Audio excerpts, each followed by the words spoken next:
जब मैं कहता हूँ कि या अल्लाह मेरा हाल देख, जब मैं कहता हूँ कि या अल्लाह मेरा हाल देख, हुक्म होता है कि अपना नामाए अमाल देख।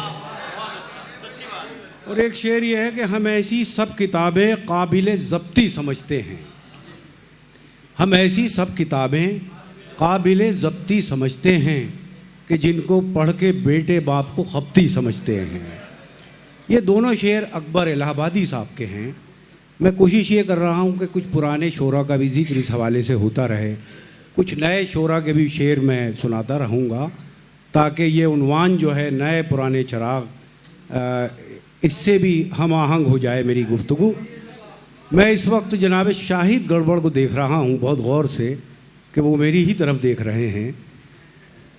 आइए जनाब, तंज़ो बिदा में शायरी सुनाने के लिए तशरीफ़ ला रहे हैं जनाब शाहिद गड़बड़।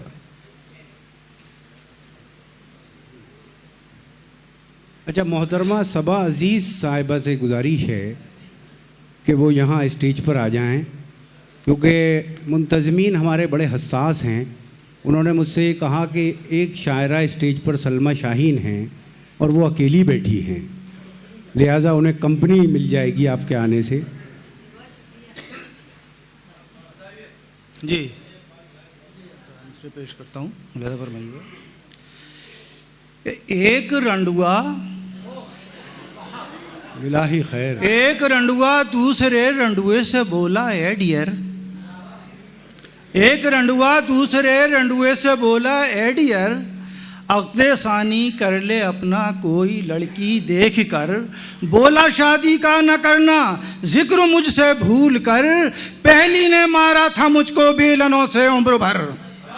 वाह वाह। तो चार मिसरे और पेश करता हूँ, मुलाज़ा फरमाइए कि वैसे तो यूँ तो हम अपनी बेगम साहिबा की बलि चढ़ाते चले आए हैं, मगर सच्चाई कुछ और है। मुलाज़ा फरमाइए कि कई हैं खूबियाँ उसमें, मोहब्बत है शराफत है, कई हैं खूबियाँ उसमें, मोहब्बत है शराफत है, मेरी बीवी जो सारी बीवियों से खूबसूरत है और खुदा महफूज रखे बस पड़ोसी की निगाहों से, हमेशा बीवियाँ उसको पटाने की महारत है। वाह। और चार मिसरे और पेश करता हूँ, मुलाज़ा फरमाएं। बेगम की बात सुन के जो गम खा के रह गए, बेगम की बात सुन के जो गम खा के रह गए, खिलते हुए गुलाब थे मुरझा के रह गए, कैसे बताऊं तुमको ये अंदर की बात है, हम उसके हाथ जोड़ के खिसिया के रह गए। वाह वाह वाह।